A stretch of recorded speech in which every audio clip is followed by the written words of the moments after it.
Good evening from the Magnus Arena at the University of Denver in Denver, Colorado. I'm Jim Lara of the PBS NewsHour, and I welcome you to the first of the 2012 presidential debates between President Barack Obama, the Democratic nominee, and former Massachusetts Governor Mitt Romney, the Republican nominee. This debate and the next three, two presidential, one vice presidential, are sponsored by the Commission on Presidential Debates. Tonight's 90 minutes will be about domestic issues and will follow a format designed by the Commission. There will be 6 roughly 15-minute segments with 2-minute answers for the first question, then open discussion for the remainder of each segment. Thousands of people offered suggestions on segment subjects or questions via the internet and other means, but I made the final selections, and for the record, they were not submitted for approval to the Commission or the candidates. The segments, as I announced in advance, will be 3 on the economy and 1 each on health care, the role of government, and governing, with an emphasis throughout on differences, specifics, and choices. Both candidates will also have 2-minute closing statements. The audience here in the hall has promised to remain silent. No cheers, applause, boos, hisses, among other noisy, distracting things, so we may all concentrate on what the candidates have to say. There is a noise exception right now, though, as we welcome President Obama and Governor Romney.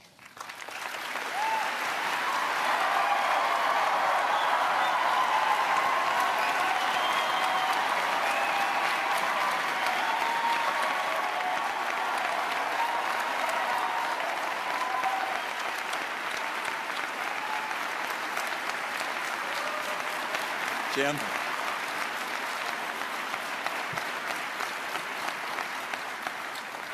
Gentlemen, welcome to you both. Let's start the economy, segment 1, and let's begin with jobs. What are the major differences between the two of you about how you would go about creating new jobs? You have 2 minutes. Each of you have 2 minutes to start. A coin toss is determined. Mr. President, you go first. Well, thank you very much, Jim, for this opportunity. I want to thank Governor Romney and the University of Denver for your hospitality. There are a lot of points I want to make tonight, but the most important one is that 20 years ago I became the luckiest man on earth because Michelle Obama agreed to marry me. And so I just want to wish, sweetie, you happy anniversary and let you know that a year from now, we will not be celebrating it in front of 40 million people. 4 years ago, we went through the worst financial crisis since the Great Depression. Millions of jobs were lost. The auto industry was on the brink of collapse.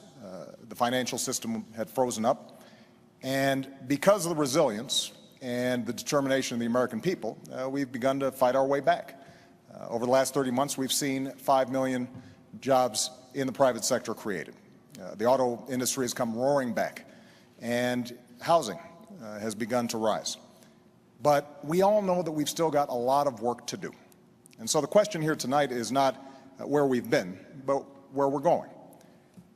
Governor Romney has a perspective that says if we cut taxes, skewed towards the wealthy, and roll back regulations, that we'll be better off. I've got a different view.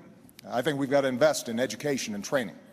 I think it's important for us to develop new sources of energy here in America, that we change our tax code to make sure that we're helping small businesses and companies that are investing here in the United States, that we take some of the money that we're saving as we wind down 2 wars to rebuild America, and that we reduce our deficit in a balanced way that allows us to make these critical investments. Now, it ultimately is going to be up to the voters, to you, which path we should take. Are we going to double down on the top-down economic policies that help to get us into this mess, or do we embrace a new economic patriotism that says America does best when the middle class does best? And I'm looking forward to having that debate. Governor Romney, 2 minutes. Thank you, Jim. It's an honor to be here with you, and I appreciate the chance to be with the President. I'm pleased to be at the University of Denver, appreciate their welcome, and also the Presidential Commission on these debates.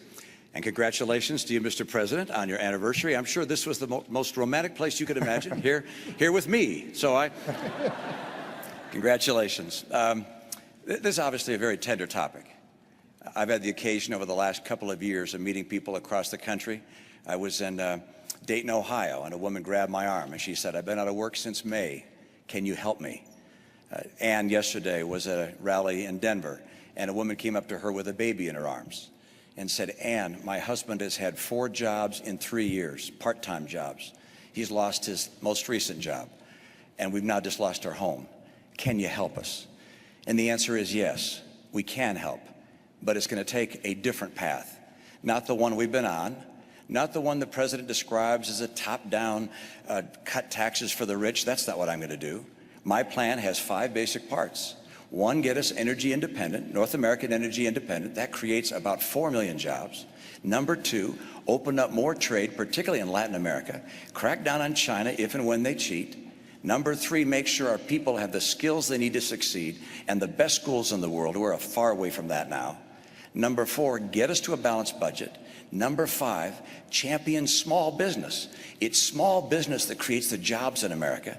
And over the last 4 years, small business people have decided that America may not be the place to open a new business because new business startups are down to a 30-year low. I know what it takes to get small business growing again, to hire people. Now, I'm concerned that the path that we're on has just been unsuccessful. The president has a view very similar to the view he had when he ran 4 years ago, that a bigger government, spending more, taxing more, regulating more, if you will, trickle-down government would work. That's not the right answer for America. I'll restore the vitality that gets America working again. Thank you. Mr. President, please respond directly to what the governor just said about trickle-down, his trickle-down approach. As he said, yours is. Well, let me talk specifically about what I think we need to do. First, we've got to improve our education system. And we've made enormous progress drawing on ideas both from Democrats and Republicans that are already starting to show gains in some of the toughest to deal with schools. We've got a program called Race to the Top that has prompted reforms in 46 states around the country, raising standards, improving how we train teachers. So now I want to hire another 100,000 new math and science teachers and create 2 million more slots in our community colleges so that people can get trained for the jobs that are out there right now. And I want to make sure that we keep tuition low for our young people. When it comes to our tax code, Governor Romney and I both agree that our corporate tax rate is too high. So I want to lower it, particularly for manufacturing, taking it down to 25%. But I also want to close those loopholes that are giving incentives for companies that are shipping jobs overseas. I want to provide tax breaks for companies that are investing here in the United States. On energy, Governor Romney and I, we both agree that we've got to boost American energy production. And oil and natural gas production are higher than they've been in years. But I also believe that we've got to look at the energy sources of the future, like wind and solar and biofuels, and make those investments. So all of this is possible. Now, in order for us to do it, we do have to close our deficit. And one of the things I'm sure we'll be discussing tonight is how do we deal with our tax code? And how do we make sure that we are reducing spending in a responsible way, but also how do we have enough revenue to make those investments? And this is where there's a difference, because Governor Romney's central economic plan calls for a $5 trillion tax cut on top of the extension of the Bush tax cuts. That's another $1 trillion, and $2 trillion in additional military spending that the military hasn't asked for. That's $8 trillion. How we pay for that, reduce the deficit, and make the investments that we need to make without dumping those costs on the middle-class Americans, I think, is one of the central questions this campaign. Both of you have spoken about a lot of different things, and we're going to try to get through them in as specific a way as we possibly can. But first, Governor Romney, do you have a question that you'd like to ask the president directly about something he just said? Well, sure. I'd like to clear up the record and go through piece by piece. First of all, I don't have a $5 trillion tax cut.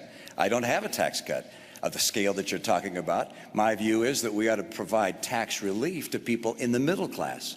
But I'm not going to reduce the share of taxes paid by high-income people. High-income people are doing just fine in this economy. They'll do fine whether you're president or I am. The people who are having the hard time right now are middle-income Americans. Under the president's policies, middle-income Americans have been buried. They're just being crushed. Middle-income Americans have seen their income come down by $4,300. This is a tax in and of itself. I'll call it the economy tax. It's been crushing. At the same time, gasoline prices have doubled under the president. Electric rates are up. Food prices are up. Health care costs have gone up by $2,500 a family. Middle-income families are being crushed.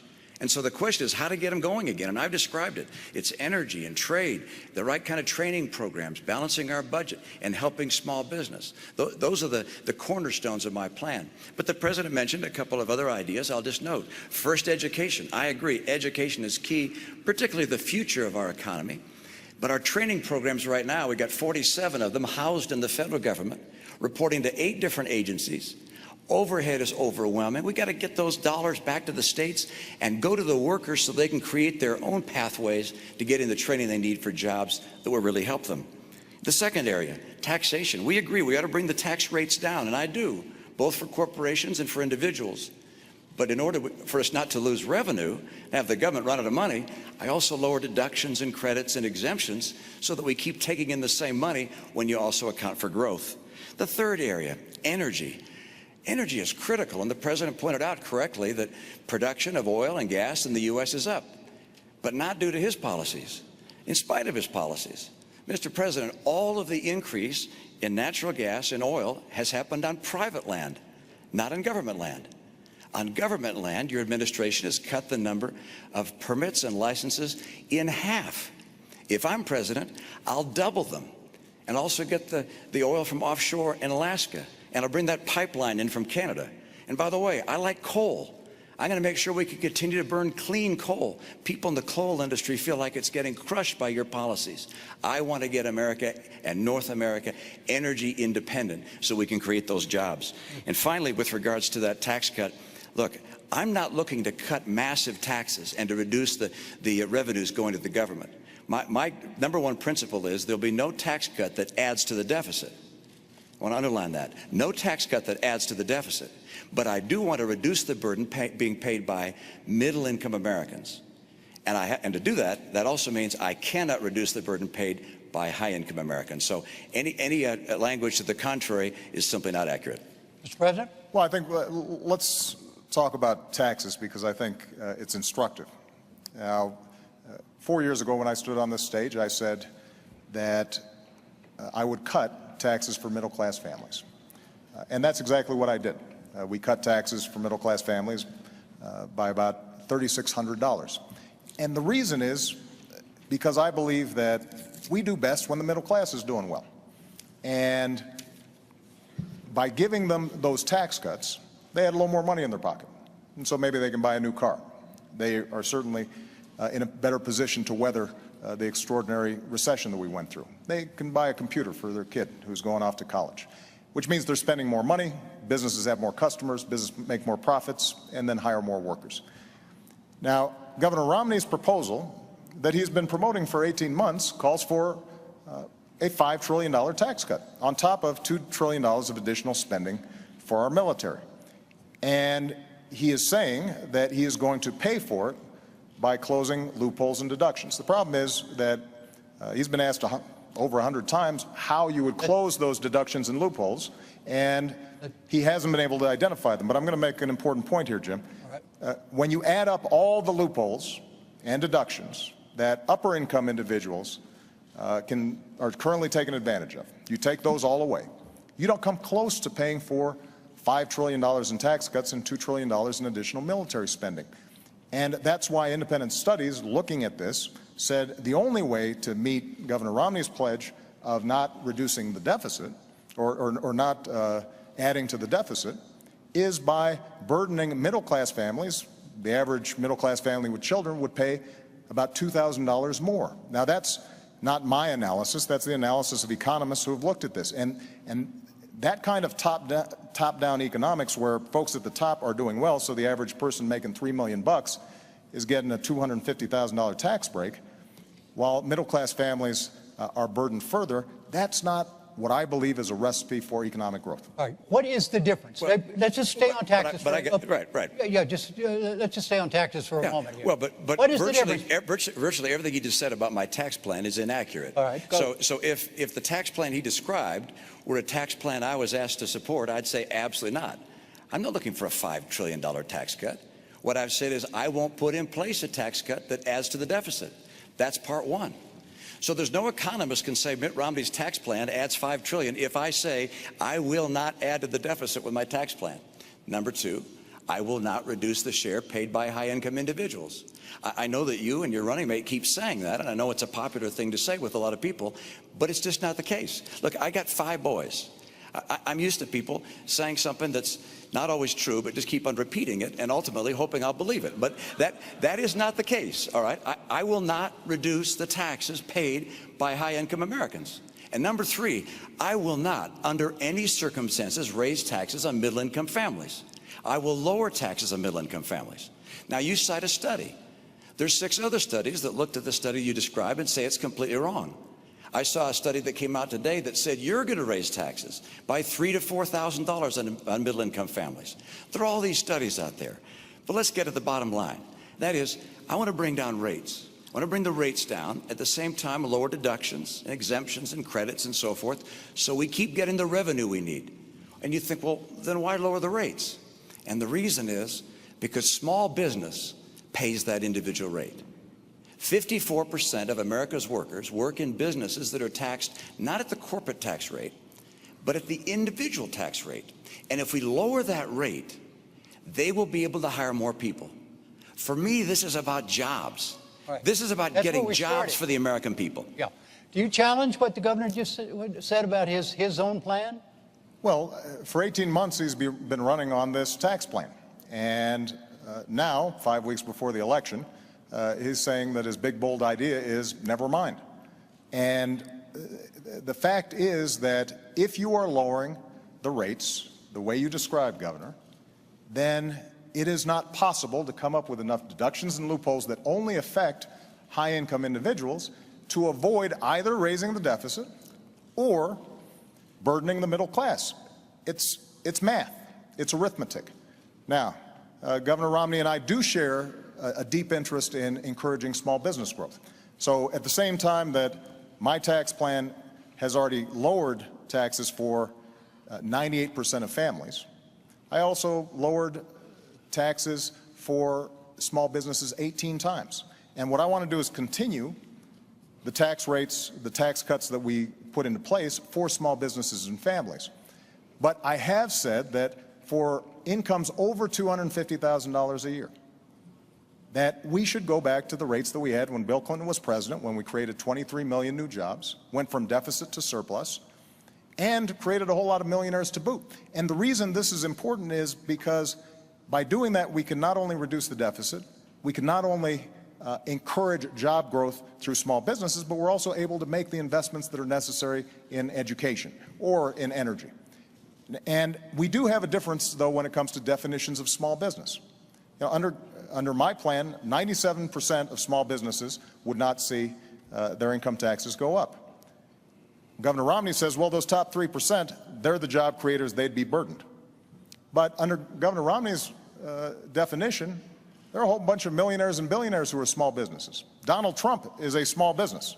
And I know Donald Trump doesn't like to think of himself as small anything, but that's how you define small businesses if you're getting business income. And that kind of approach, I believe, will not grow our economy, because the only way to pay for it without either burdening the middle class or blowing up our deficit is to make drastic cuts in things like education, making sure that we are continuing to invest in basic science and research, all the things that are helping America grow. And I think that would be a mistake.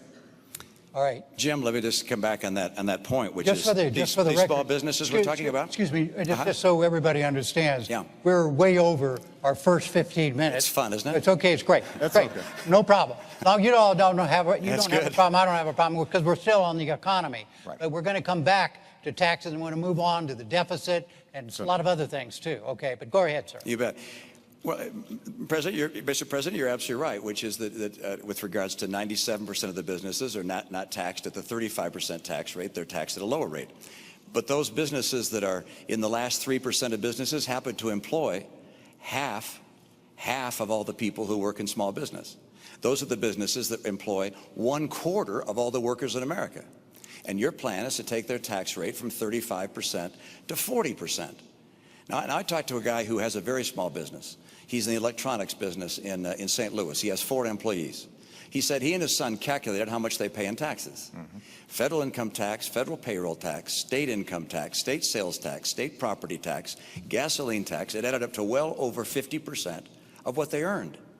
And your plan is to take the tax rate on successful small businesses from 35% to 40%. The National Federation of Independent Businesses has said that will cost 700,000 jobs. I don't want to cost jobs. My priority is jobs. And so what I do is I bring down the tax rates, lower deductions and exemptions. The same idea behind Bowles-Simpson, by the way. Get the rates down, lower deductions and exemptions to create more jobs, because there's nothing better for getting us to a balanced budget than having more people working, earning more money, paying more taxes. That's by far the most effective and efficient way to get this budget balanced. Jim, you may want to move on to another topic, but I would just say this to the American people. If you believe that we can cut taxes by $5 trillion and add $2 trillion in additional spending that the military is not asking for, $7 trillion, just to give you a sense, over 10 years, that's more than our entire defense budget. And you think that by closing loopholes and deductions for the well-to-do, somehow you will not end up picking up the tab, then Governor Romney's plan may work for you. But I think math, common sense, and our history shows us that's not a recipe for job growth. Look, we've tried this. We've tried both approaches. The approach that Governor Romney is talking about is the same sales pitch that was made in 2001 and 2003. And we ended up with the slowest job growth in 50 years. We ended up moving from surplus to deficits, and it all culminated in the worst financial crisis since the Great Depression. Bill Clinton tried the approach that I'm talking about. We created 23 million new jobs.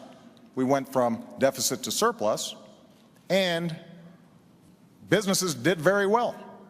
So in some ways, we've got some data on which approach is more likely to create jobs and opportunity for Americans. And I believe that the economy works best when middle-class families are getting tax breaks so that they've got some money in their pockets. And those of us who have done extraordinarily well because of this magnificent country that we live in, that we can afford to do a little bit more to make sure we're not blowing up the deficit. Jim, the President began this segment, so I think I get the last word. So I'm going to take it. You're going to get the first word in the next segment. Well, but he gets the first word of that segment. I get the last word of that segment. I hope. Let me just make this comment. First of all, let me repeat what I said. I'm not in favor of a $5 trillion tax cut. That's not my plan. My plan is not to put in place any tax cut that will add to the deficit. That's point one. So you may keep referring to it as a $5 trillion tax cut, but that's not my plan. Okay. Number two, let's look at history. My plan is not like anything that's been tried before. My plan is to bring down rates, but also bring down deductions and exemptions and credits at the same time, so the revenue stays in, but that we bring down rates to get more people working. My priority is putting people back to work in America. They're suffering in this country. And we talk about evidence. Look at the evidence of the last 4 years. It's absolutely extraordinary. We've got 23 million people out of work or stopped looking for work in this country. All right. We've got, when the president took office, 32 million people on food stamps, 47 million on food stamps today. Economic growth this year, slower than last year, and last year slower than the year before. Going forward with the status quo is not going to cut it for the American people who are struggling today. All right, let's talk. We're still on the economy. This is theoretically now a second segment still on the economy, and specifically on what to do about the federal deficit, the federal debt. And the question, you each have 2 minutes on this, and Governor Romney, you go first because the President went first on segment one. And the question is this: what are the differences between the two of you as to how you would go about tackling the deficit problem in this country? Well, good. I'm glad you raised that, and it's a critical issue. I think it's not just an economic issue. I think it's a moral issue. I think it's frankly not moral for my generation to keep spending massively more than we take in, knowing those burdens are going to be passed on to the next generation. And they're going to be paying the interest and the principal all their lives. And the amount of debt we're adding at $1 trillion a year is simply not moral. So how do we deal with it? Well, mathematically, there are three ways that you can cut a deficit. One, of course, is to raise taxes. Number two is to cut spending. And number three is to grow the economy. Because if more people work in a growing economy, they're paying taxes, and you can get the job done that way. The president would prefer raising taxes. I understand. The problem with raising taxes is that it slows down the rate of growth, and you can never quite get the job done. I want to lower spending and encourage economic growth at the same time. What things would I cut from spending? Well, first of all, I will eliminate all programs by this test if they don't pass it. Is the program so critical it's worth borrowing money from China to pay for it? And if not, I'll get rid of it. Obamacare is on my list. I apologize, Mr. President. I use that term with all respect, by the way. Good. Okay, good. So I'll get rid of that. I'm sorry, Jim. I'm going to stop the subsidy to PBS. I'm going to stop other things. I like PBS. I love Big Bird. I actually like you too. But I'm not going to keep on spending money on things to borrow money from China to pay for. So that's number one. Number two, I'll take programs that are currently good programs, but I think could be run more efficiently at the state level and send them to the state. Number three, I'll make government more efficient and to cut back the number of employees, combine some agencies and departments. My cutbacks will be done through attrition, by the way. This is the approach we have to take to get America to a balanced budget. The president said he'd cut the deficit in half. Unfortunately, he doubled it. $1 trillion deficits for the last 4 years. The president's put in place as much public debt, almost as much debt held by the public as all prior presidents combined. Mr. President, 2 minutes. When I walked into the Oval Office, I had more than $1 trillion deficit greeting me. And we know where it came from. 2 wars that were paid for on a credit card, 2 tax cuts that were not paid for, and a whole bunch of programs that were not paid for, and then a massive economic crisis. And despite that, what we've said is, yes, we had to take some initial emergency measures to make sure we didn't slip into a Great Depression. But what we've also said is, let's make sure that we are cutting out those things that are not helping us grow. So 77 government programs, everything from aircrafts that the Air Force had ordered but weren't working very well. 18 government programs for education that were well-intentioned but weren't helping kids learn. We went after medical fraud in Medicare and Medicaid very aggressively, more aggressively than ever before, and have saved tens of billions of dollars, $50 billion of waste taken out of the system. And I worked with Democrats and Republicans to cut $1 trillion out of our discretionary domestic budget. That's the largest cut in the discretionary domestic budget since Dwight Eisenhower. Now, we all know that we've got to do more. And so I put forward a specific $4 trillion deficit reduction plan. It's on a website. You can look at all the numbers, what cuts we make and what revenue we raise. And the way we do it is $2.50 for every cut. We ask for $1 of additional revenue, paid for, as I indicated earlier, by asking those of us who have done very well in this country to contribute a little bit more to reduce the deficit. Governor Romney earlier mentioned the Bowles-Simpson Commission.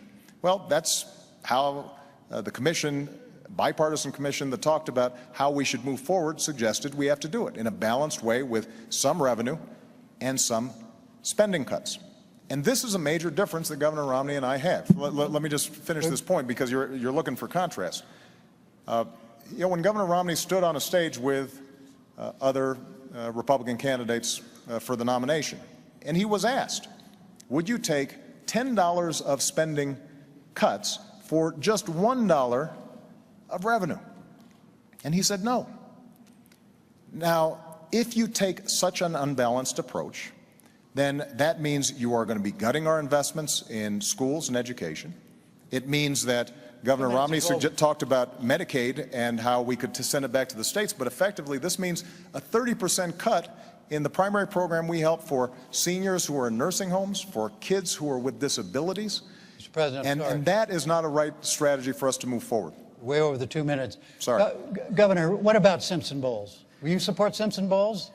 Simpson Bowles, the president should have grabbed that. No, I mean, do you support Simpson Bowles? I have my own plan. It's not the same as Simpson Bowles, but in my view, the president should have grabbed it.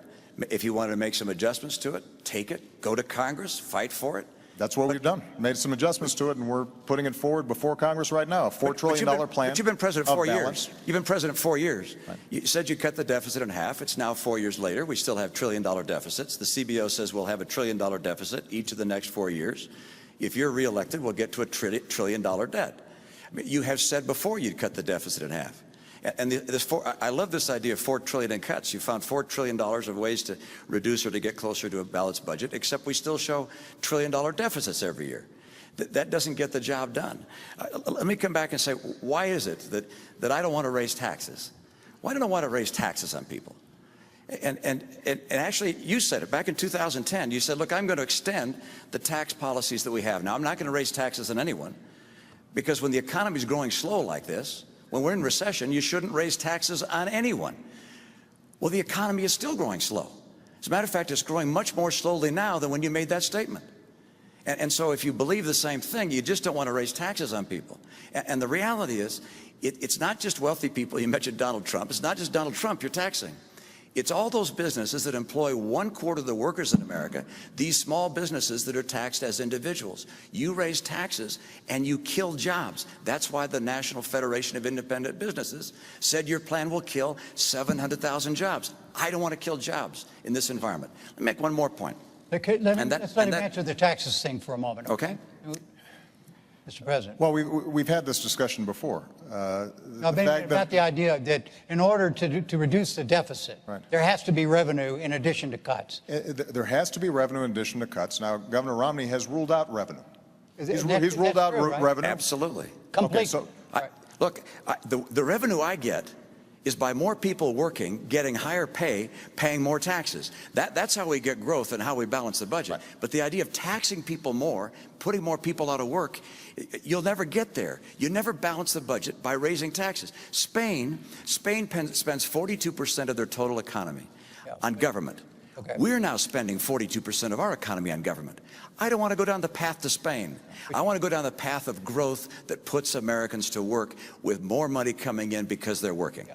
But Mr. President, you're saying in order to get the job done, it's got to be balanced. You've got to have... If we're serious, we've got to take a balanced, responsible approach. And by the way, this is not just when it comes to individual taxes. Let's talk about corporate taxes. Now, I've identified areas where we can right away make a change that I believe would actually help the economy. The oil industry gets $4 billion a year in corporate welfare. Basically, they get deductions that those small businesses that Governor Romney refers to, they don't get. Now, does anybody think that ExxonMobil needs some extra money when they're making money every time you go to the pump? Why wouldn't we want to eliminate that? Why wouldn't we eliminate tax breaks for corporate jets? My attitude is if you got a corporate jet, you can probably afford to pay full freight, not get a special break for it. When it comes to corporate taxes, Governor Romney has said he wants to, in a revenue-neutral way, close loopholes, deductions. He hasn't identified which ones they are, but thereby bring down the corporate rate. Well, I want to do the same thing, but I've actually identified how we can do that. And part of the way to do it is to not give tax breaks to companies that are shipping jobs overseas. Right now, you can actually take a deduction for moving a plant overseas. I think most Americans would say that doesn't make sense, and all that raises revenue. And so if we take a balanced approach, what that then allows us to do is also to help young people, the way we already have during my administration, make sure that they can afford to go to college. It means that the teacher that I met in Las Vegas, a wonderful young lady, who describes to me, she's got 42 kids in her class.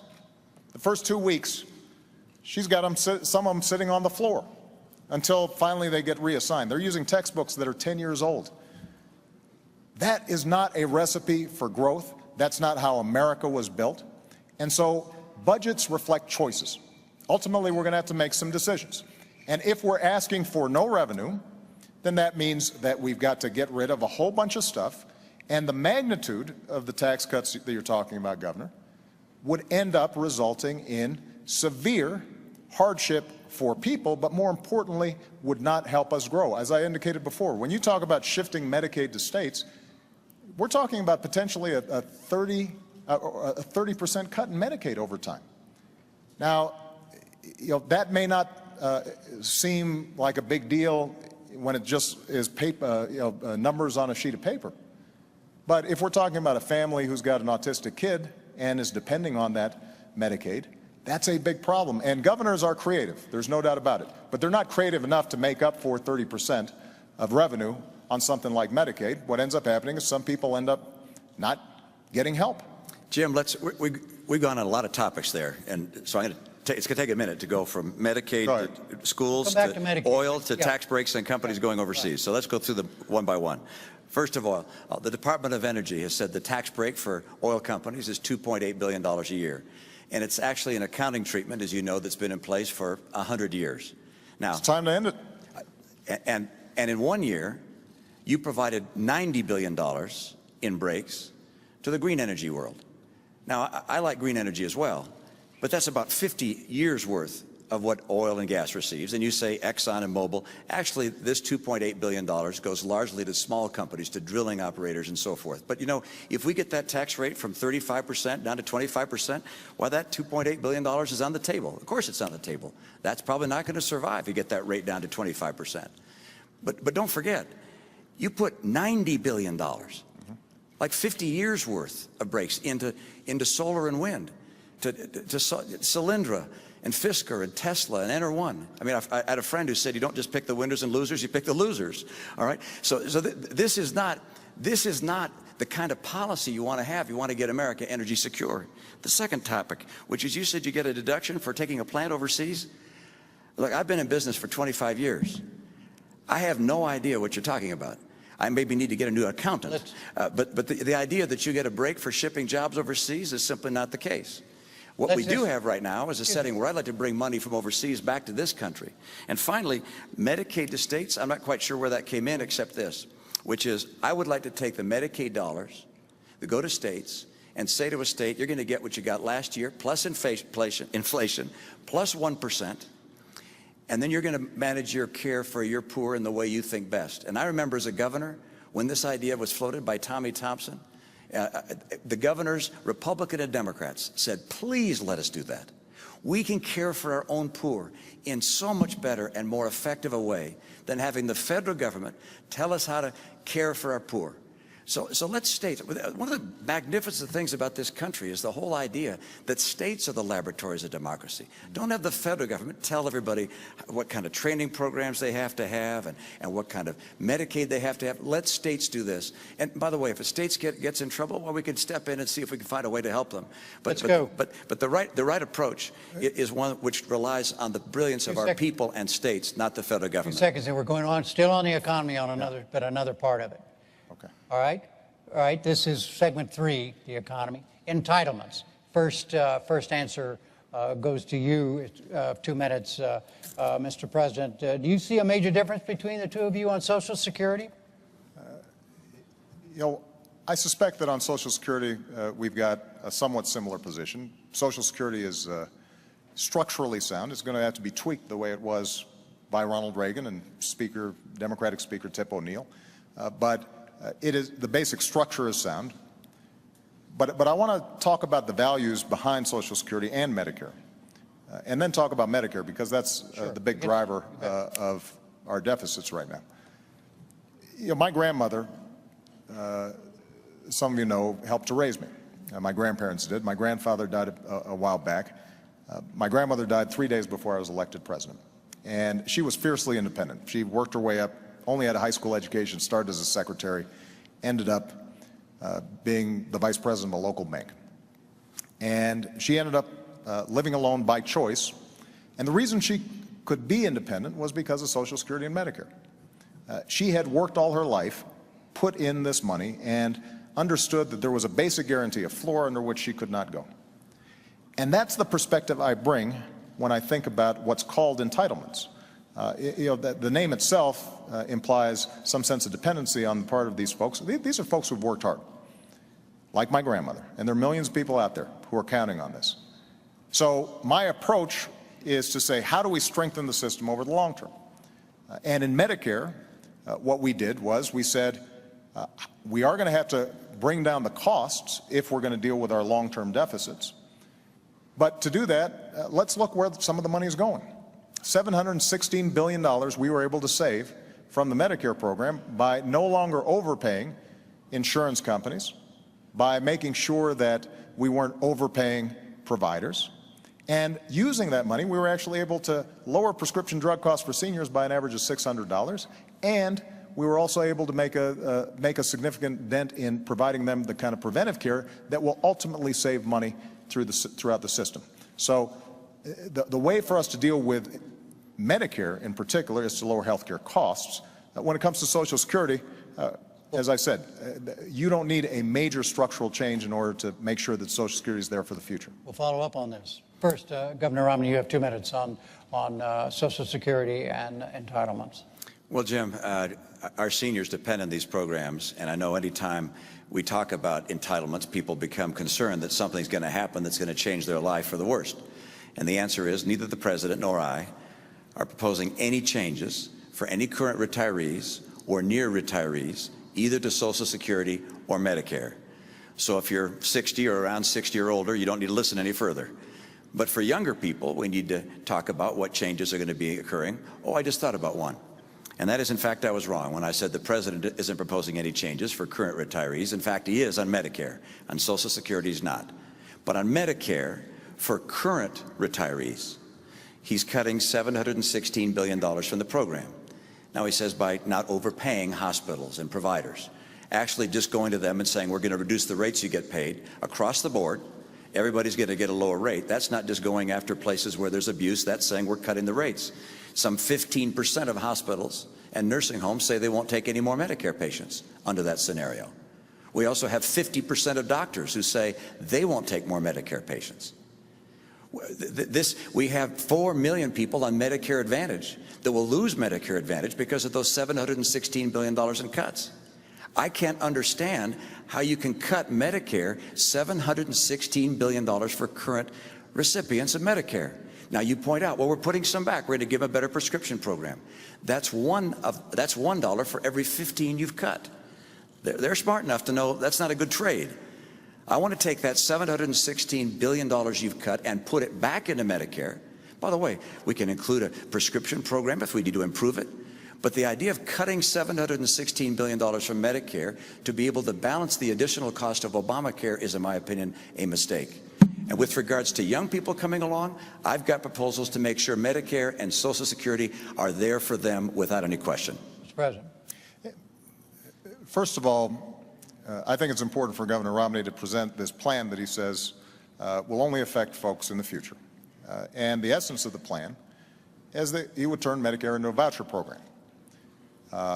It's called premium support, but it's understood to be a voucher program. His running mate. And you don't support that? I don't, and let me explain why.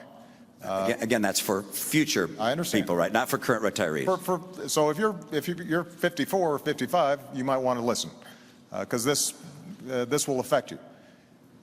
The idea, which was originally presented by Congressman Ryan, your running mate, is that we would give a voucher to seniors, and they could go out in the private marketplace and buy their own health insurance. The problem is that because the voucher wouldn't necessarily keep up with healthcare inflation, it was estimated that this would cost the average senior about $6,000 a year. Now, in fairness, what Governor Romney has now said is he'll maintain traditional Medicare alongside it. But there's still a problem, because what happens is those insurance companies are pretty clever at figuring out who are the younger and healthier seniors. They recruit them, leaving the older, sicker seniors in Medicare. And every healthcare economist who looks at it says over time what will happen is the traditional Medicare system will collapse. And then what you've got is folks like my grandmother at the mercy of the private insurance system, precisely at the time when they are most in need of decent health care. So I don't think vouchers are the right way to go. And this is not my only my opinion. AARP thinks that the savings that we obtained from Medicare bolstered the system, lengthened the Medicare Trust Fund by 8 years. Benefits were not affected at all.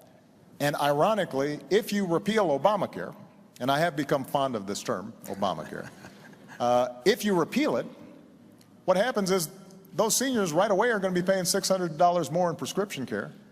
They're now going to have to be paying copays for basic checkups that can keep them healthier.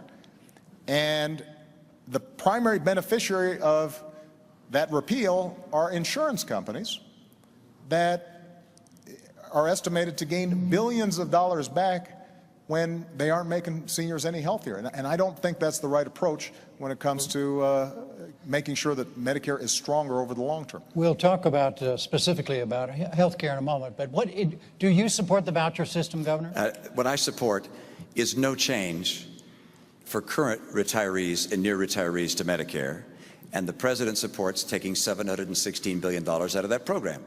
What about the voucher? So that's number one. All right. Number two is for people coming along that are young. What I do to make sure that we can keep Medicare in place for them is to allow them to either to choose the current Medicare program or a private plan, their choice. They get to choose, and they'll have at least 2 plans that will be entirely at no cost to them. So they don't have to pay additional money, no additional $6,000. That's not going to happen. They'll have at least 2 plans. And by the way, if the government can be as efficient as the private sector and offer premiums that are as low as the private sector, people will be happy to get traditional Medicare, or they'll be able to get a private plan. I know my own view is I'd rather have a private plan. I'd just as soon not have the government telling me what kind of health care I get. I'd rather be able to have an insurance company. If I don't like them, I can get rid of them and find a different insurance company. But people will make their own choice. The other thing we have to do to save Medicare, we have to have the benefits high for those that are low income, but for higher income people, we're going to have to lower some of the benefits. We have to make sure this program is there for the long term. That's the plan that I put forward. And by the way, the idea came not even from Paul Ryan or Senator Wyden, who's a co-author of the bill with Paul Ryan in the Senate, but also it came from Bill Clinton's chief of staff. This is an idea that's been around a long time, which is saying, hey, let's see if we can't get competition into the Medicare world so that people can get the choice of different plans at lower cost, better quality, I believe, in competition. Jim, if I can just respond very quickly. First of all, every study has shown that Medicare has lower administrative costs than private insurance does, which is why seniors are generally pretty happy with it. And private insurers have to make a profit. Nothing wrong with that. That's what they do. And so you've got higher administrative costs plus profit on top of that. And if you are going to save any money through what Governor Romney is proposing, what has to happen is that the money has to come from somewhere.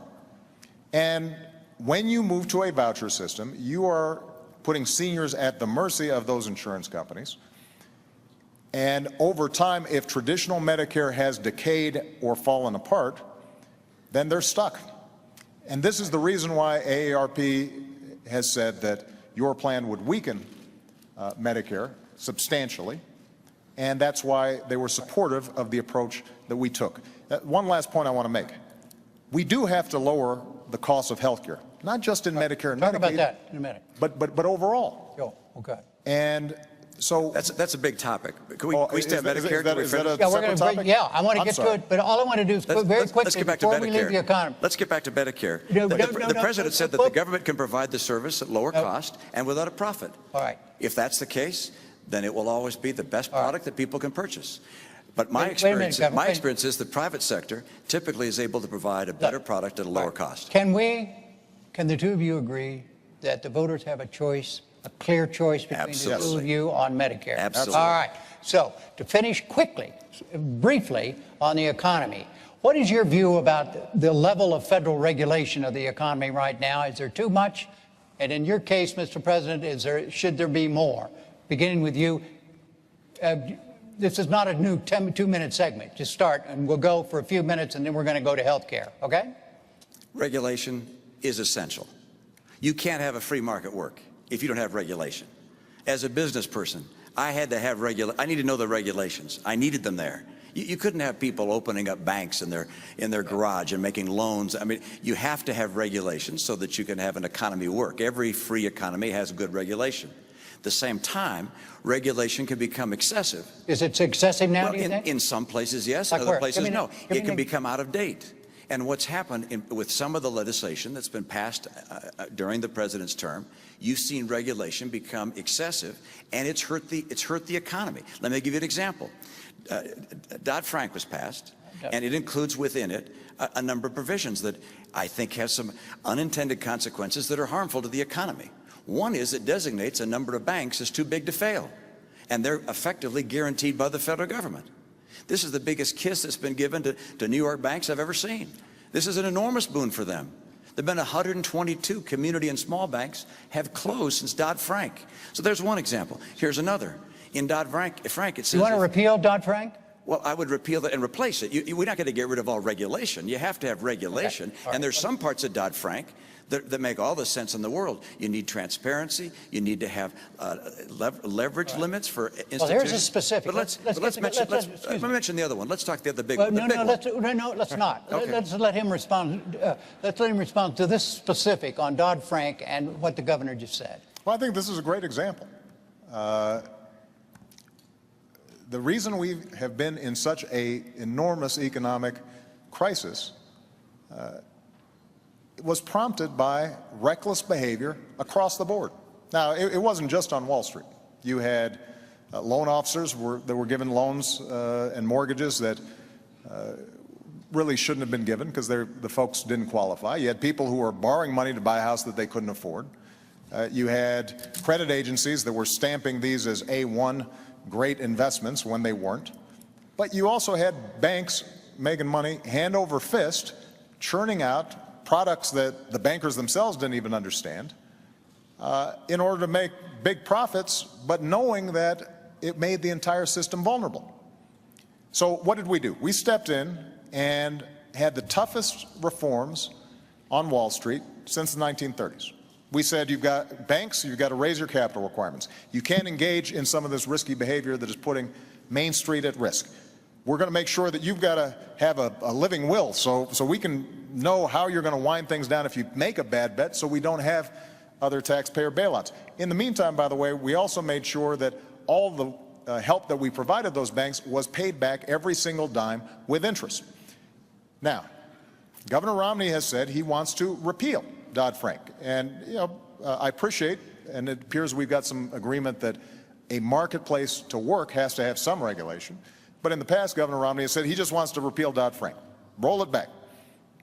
And so the question is, does anybody out there think that the big problem we had is that there was too much oversight and regulation of Wall Street? Because if you do, then Governor Romney is your candidate. But that's not what I believe. That's just not the facts. Look, we have to have regulation on Wall Street. Yeah. That's why I'd have regulation. But I wouldn't designate 5 banks as too big to fail and give them a blank check. That's one of the unintended consequences of Dodd-Frank. It wasn't thought through properly. We need to get rid of that provision because it's killing regional and small banks. They're getting hurt. Let me mention another regulation in Dodd-Frank. You say we were giving mortgages to people who weren't qualified. That's exactly right. It's one of the reasons for the great financial calamity we had. And so Dodd-Frank correctly says we need to have qualified mortgages, and if you give a mortgage that's not qualified, there are big penalties. Except they didn't ever go on to define what a qualified mortgage was. It's been 2 years. We don't know what a qualified mortgage is yet. So banks are reluctant to make loans, mortgages. Try and get a mortgage these days.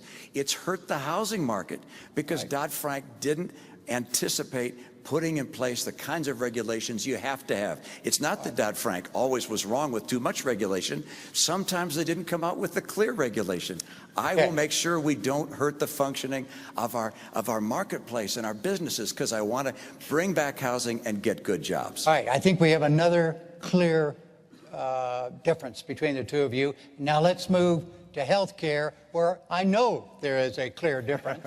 And that has to do with the Affordable Care Act, Obamacare, and it's a 2-minute new segment, and that means 2 minutes each. And you go first, Governor Romney. You wanted repealed. you want the Affordable Care Act repealed. Why? I sure do. Well, in part, it comes again from my experience. I was in New Hampshire. A woman came to me and she said, look, I can't afford insurance for myself or my son. I met a couple in Appleton, Wisconsin, and they said, we're thinking of dropping our insurance. We can't afford it. And the number of small businesses I've gone to that are saying they're dropping insurance because they can't afford it, the cost of health care is just prohibitive, and we've got to deal with cost. And unfortunately, when you look at Obamacare, the Congressional Budget Office has said it will cost $2,500 a year more than traditional insurance. So it's adding to cost. And as a matter of fact, when the president ran for office, he said that by this year, he would have brought down the cost of insurance for each family by $2,500 a family. Instead, it's gone up by that amount. So it's expensive. Expensive things hurt families. So that's one reason I don't want it. Second reason, it cuts $716 billion from Medicare to pay for it. I want to put that money back in Medicare for our seniors. Number three, it puts in place an unelected board that's going to tell people ultimately what kind of treatments they can have. I don't like that idea. Fourth, there was a survey done of small businesses across the country. It said, what's been the effect of Obamacare on your hiring plans? And 3/4 of them said it makes us less likely to hire people. I just don't know how the president could have come into office facing 23 million people out of work, rising unemployment, an economic crisis at the kitchen table, and spent his energy and passion for 2 years fighting for Obamacare instead of fighting for jobs for the American people. It has killed jobs. And the best course for health care is to do what we did in my state, craft a plan at the state level that fits the needs of the state. And then let's focus on getting the cost down for people rather than raising it with the $2,500 additional premium. Mr. President, the argument against repeal. Well, 4 years ago when I was running for office, I was traveling around and having those same conversations that Governor Romney talks about. And it wasn't just that small businesses were seeing costs skyrocket and they couldn't get affordable coverage even if they wanted to provide it to their employees. It wasn't just that this was the biggest driver of our federal deficit, our overall health care costs, but it was families who were worried about going bankrupt if they got sick. Millions of families all across the country. If they had a pre-existing condition, they might not be able to get coverage at all. If they did have coverage, insurance companies might impose an arbitrary limit. And so as a consequence, they're paying their premiums. Somebody gets really sick. Lo and behold, they don't have enough money to pay the bills because the insurance companies say that they've hit the limit.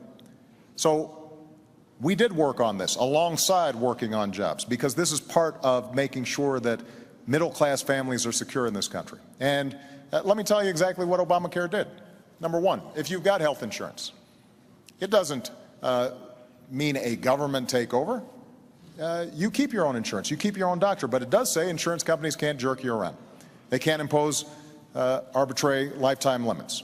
They have to let you keep your kid on your insurance plan until you're 26 years old. And it also says that you're going to have to get rebates if insurance companies are spending more on administrative costs and profits than they are on actual care. Number two, if you don't have health insurance, we're essentially setting up a group plan that allows you to benefit from group rates that are typically 18% lower than if you're out there trying to get insurance on the individual market.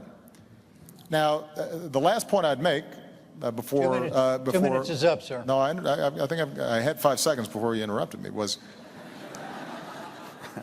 the irony is that we've seen this model work really well in Massachusetts because Governor Romney did a good thing working with Democrats in the state to set up what is essentially the identical model.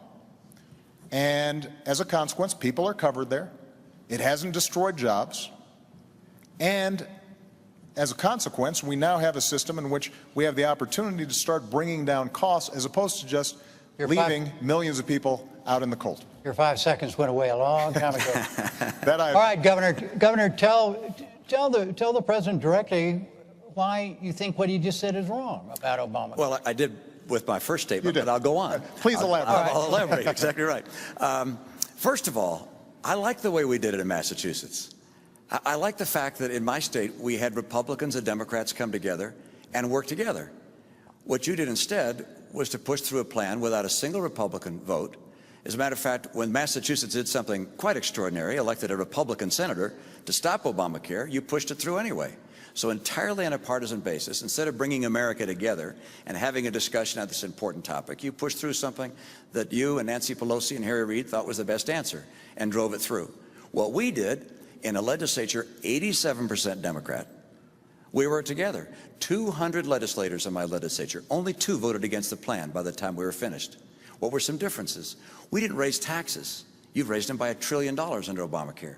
We didn't cut Medicare. Of course, we don't have Medicare, but we didn't cut Medicare by $716 billion. We didn't put in place a board that can tell people ultimately what treatments they're going to receive. We didn't also do something that I think a number of people across this country recognize, which is put people in a position where they're going to lose the insurance they had and they wanted. Right now, the CBO says up to 20 million people will lose their insurance as Obamacare goes into effect next year. And likewise, a study by McKinsey and Company of American businesses said 30% of them are anticipating dropping people from coverage. So for those reasons, for the tax, for Medicare, for this board, and for people losing their insurance, this is why the American people don't want Medicare, don't want Obamacare. It's why Republicans said, do not do this. And the Republicans had the plan. They put a plan out. They put out a plan, a bipartisan plan. It was swept aside. I think something this big, this important, has to be done on a bipartisan basis. And we have to have a president who can reach across the aisle and fashion important legislation with the input from both parties. Governor Romney said this has to be done on a bipartisan basis. This was a bipartisan idea. In fact, it was a Republican idea. And Governor Romney, at the beginning of this debate, wrote and said, what we did in Massachusetts could be a model for the nation. And I agree that the Democratic legislators in Massachusetts might have given some advice to Republicans in Congress about how to cooperate. But the fact of the matter is, we use the same advisors, and they say it's the same plan. When Governor Romney talks about this board, for example, unelected board that we've created, what this is a group of healthcare experts, doctors, et cetera, to figure out how can we reduce the cost of care in the system overall. Because there are 2 ways of dealing with our healthcare crisis. One is to simply leave a whole bunch of people uninsured and let them fend for themselves, to let businesses figure out how long they can continue to pay premiums until finally they just give up and their workers are no longer getting insured. And that's been the trend line. Or alternatively, we can figure out how do we make the cost of care more effective. And there are ways of doing it.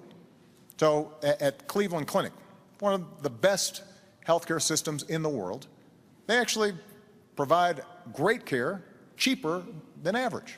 And the reason they do is because they do some smart things. They say, if a patient's coming in, let's get all the doctors together at once, do one test instead of having the patient run around with 10 tests. Let's make sure that we're providing preventive care, so we're catching the onset of something like diabetes. Let's pay providers on the basis of performance as opposed to on the basis of how many procedures they've engaged in. Now, so what this board does is basically identifies best practices and says, let's use the purchasing power of Medicare and Medicaid to help to institutionalize all these good things that we do. And the fact of the matter is that when Obamacare is fully implemented, we're going to be in a position to show that costs are going down. And over the last 2 years, healthcare premiums have gone up. It's true, but they've gone up slower than any time in the last 50 years. So we're already beginning to see progress. In the meantime, folks out there with insurance, you're already getting a rebate. Let me make one last point. Governor Romney says we should replace it. I'm just going to repeal it, but we can replace it with something. But the problem is he hasn't described what exactly we'd replace it with, other than saying we're going to leave it to the states. But the fact of the matter is that some of the prescriptions that he's offered, like letting you buy insurance across state lines, there's no indication that that somehow is going to help somebody who's got a pre-existing condition be able to finally buy insurance. In fact, it's estimated that by repealing Obamacare, you're looking at 50 million people losing health insurance at a time when it's vitally important. Let's let the governor explain what you would do if Obamacare is repealed. How would you replace it? Actually, it's a lengthy description, but number one, pre-existing conditions are covered under my plan.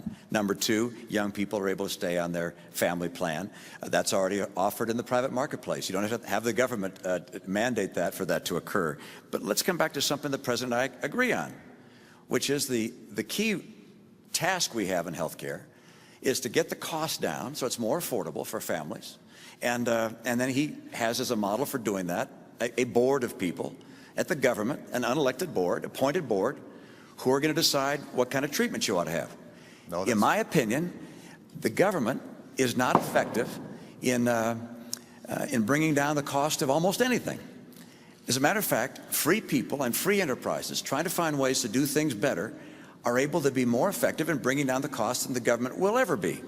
Your example of the Cleveland Clinic is my case in point, along with several others I could describe. This is the private market. These are enterprises competing with each other, learning how to do better and better jobs.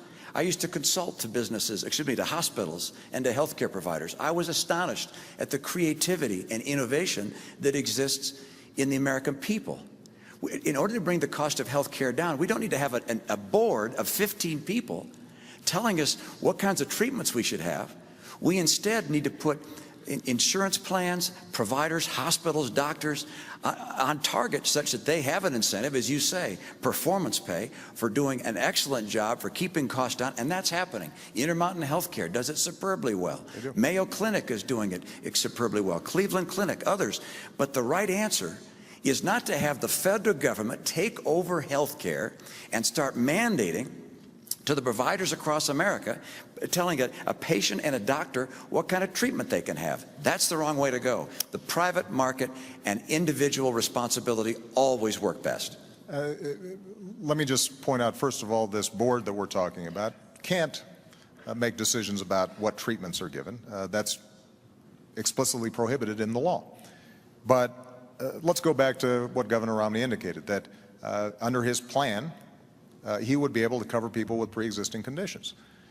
Well, actually, Governor, that isn't what your plan does. What your plan does is to duplicate what's already the law, which says, if you are out of health insurance for 3 months, then you can end up getting continuous coverage, and an insurance company can't deny you if it's been under 90 days. But that's already the law, and that doesn't help the millions of people out there with pre-existing conditions. There's a reason why Governor Romney set up the plan that he did in Massachusetts.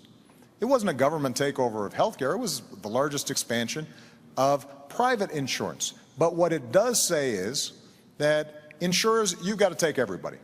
Now, that also means that you've got more customers.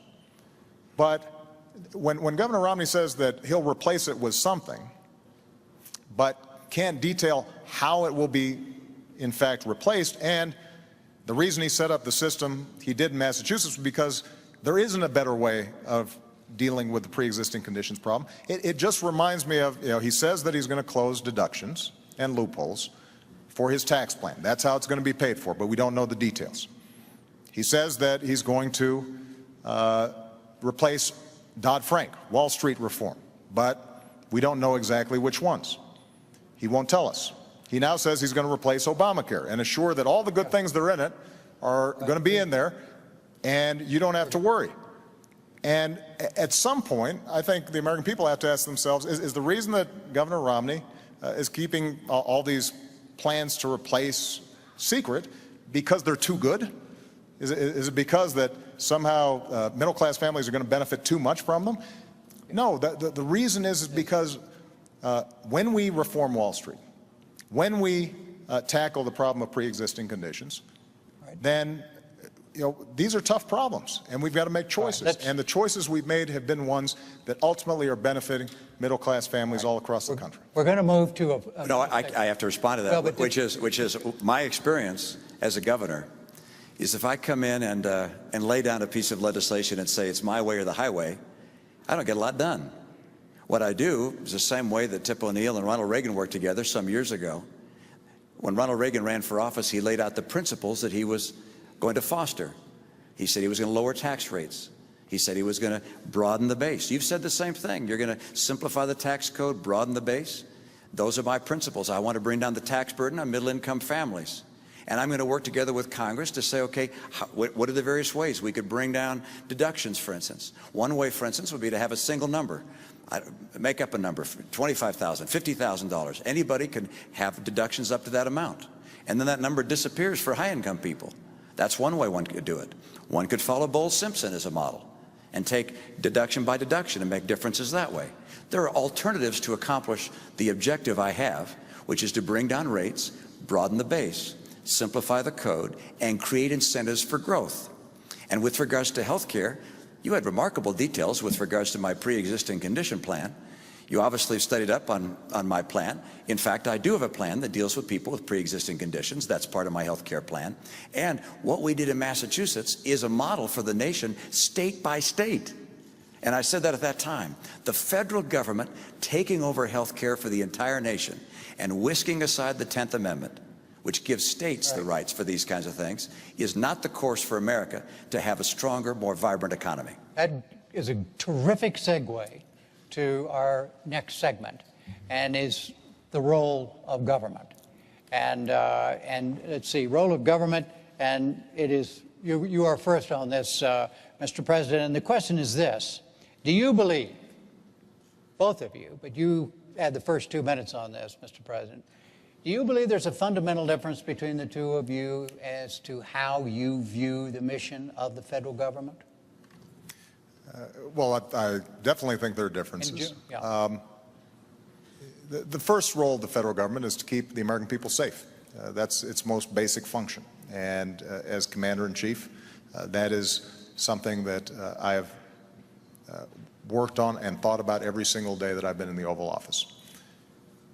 But I also believe that government has the capacity, the federal government has the capacity, to help open up opportunity and create ladders of opportunity and to create frameworks where the American people can succeed.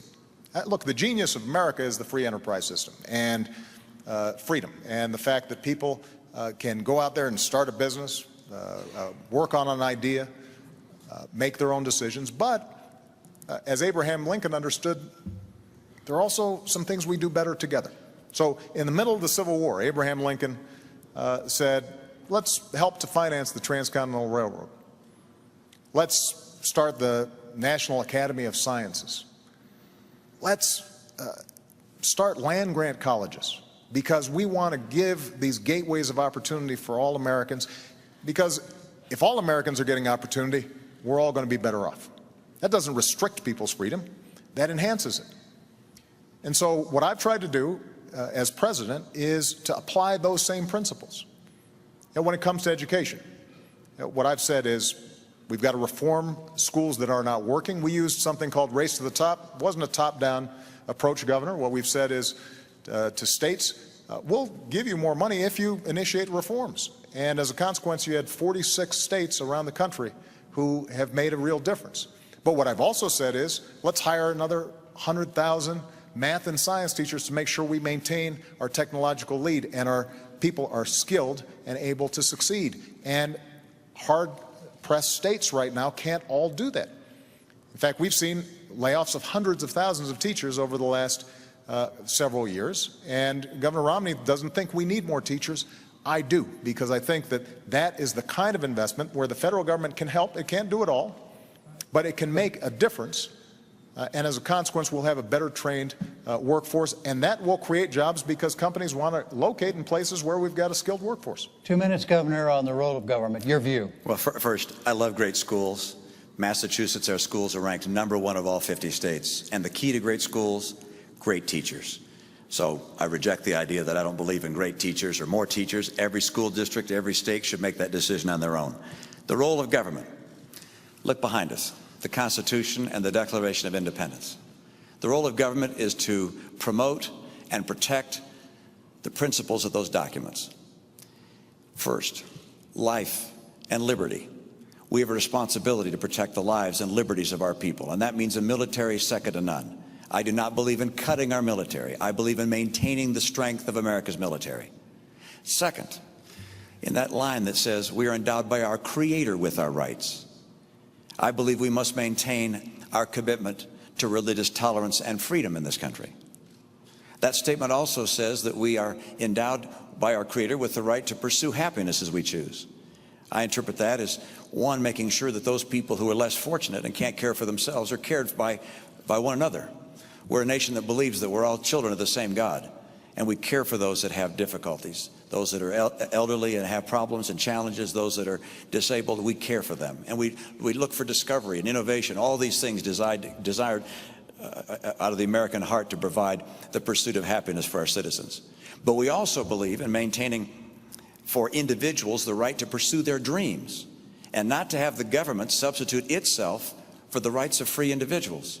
And what we're seeing right now is, in my view, a trickle-down government approach, which has government thinking it can do a better job than free people pursuing their dreams, and it's not working. And the proof of that is 23 million people out of work. The proof of that is 1 out of 6 people in poverty. The proof of that is we've gone from 32 million on food stamps to 47 million on food stamps. The proof of that is that 50% of college graduates this year can't find work. We know that the path we're taking is not working. It's time for a new path. All right, let's go through some specifics in terms of how each of you views the role of government. Education. Does the federal government have a responsibility to improve the quality of public education in America? Well, the primary responsibility for education is of course, at the state and local level. But the federal government also can play a very important role. And I agree with Secretary Arne Duncan. It's some ideas he's put forward on Race to the Top, not all of them, but some of them I agree with, and congratulate him for pursuing that. The federal government can get local and state schools to do a better job. My own view, by the way, is I've added to that. I happen to believe I want the kids that are getting federal dollars from IDEA or Title I. These are disabled kids or poor kids or lower income kids, rather. I want them to be able to go to the school of their choice. So all federal funds, instead of going to the state or to the school district, I'd have go, if you will, follow the child and let the parent and the child decide where to send their student. How do you see the federal government's responsibility to, as I say, to improve the quality of public education in this country? Well, as I've indicated, I think that it has a significant role to play. Through our Race to the Top program, we've worked with Republican and Democratic governors to initiate major reforms, and they're having an impact right now. Do you think you have a difference with your views and those of Governor Romney about education? And this is where budgets matter, because budgets reflect choices. So when Governor Romney indicates that he wants to cut taxes and potentially benefit folks like me and him, and to pay for it, we're having to initiate significant cuts in federal support for education. That makes a difference. You know, his running mate, Congressman Ryan, put forward a budget that reflects many of the principles that Governor Romney's talked about. And it wasn't very detailed. This seems to be a trend, but what it did do is if you extrapolated how much money we're talking about, you'd look at cutting the education budget by up to 20%. When it comes to community colleges, we are seeing great work done out there all over the country, because we have the opportunity to train people for jobs that exist right now. And one of the things I suspect Governor Romney and I probably agree on is getting businesses to work with community colleges so that they're setting up their training programs. Do you agree, Governor? Let me just finish the point. It's by what I suspect it'll be a small going very well in agreement. my state, by the way. Yeah. Where they're partnering so that they're designing training programs, and people who are going through them know that there's a job waiting for them if they complete it. Okay. That makes a big difference, but that requires some federal support. Let me just say one final example. When it comes to making college affordable, whether it's 2-year or 4-year, one of the things that I did as president was we were sending $60 billion to banks and lenders as middlemen for the student loan program, even though the loans were guaranteed. So there was no risk for the banks or the lenders, but they were taking billions out of the system. And we said, why not cut out the middleman? And as a consequence, what we've been able to do is to provide millions more students assistance, lower or keep low interest rates on student loans. And this is an example of where our priorities make a difference. Governor Romney, I genuinely believe, cares about education. But when he tells a student that, you should borrow money from your parents to go to college, that indicates the degree to which, there may not be as much of a focus on the fact that folks like myself, folks like Michelle, kids who attend University of Denver just don't have that option. And for us to be able to make sure that they've got that opportunity and they can walk through that door, that is vitally important, not just to those kids. It's how we're going to grow this economy over the long term. We're running out of time, gentlemen. So you have a chance. Yeah, yes, respond to that. Yes, sir, Mr. President, you're entitled as a president of your own airplane and to your own house, but not to your own facts. All right, I'm not going to cut education funding. I don't have any plan to cut education funding and grants that go to people going to college. I'm planning on continuing to grow, so I'm not planning on making changes there. But you make a very good point, which is that the place you put your money just makes a pretty clear indication of where your heart is. You put $90 billion into green jobs. And I'm all in favor of green energy. $90 billion. That would have hired 2 million teachers. $90 billion. And these businesses, many of them have gone out of business. I think about half of them, of the ones that have been invested in, have gone out of business. A number of them happen to be owned by people who are contributors to your campaigns. Look, the right course for America's government, we were talking about the role of government, is not to become the economic player, picking winners and losers, telling people what kind of health treatment they can receive, taking over the health care system that has existed in this country for a long, long time and has produced the best health records in the world. The right answer for government is to say, how do we make the private sector become more efficient and more effective? How do we get schools to be more competitive? Let's grade them. I propose we grade our schools so parents know which schools are succeeding and failing, so they can take their child to a school that's being more successful. I don't want to cut our commitment to education. I wanted to make it more effective and efficient. And by the way, I've had that experience. I don't just talk about it.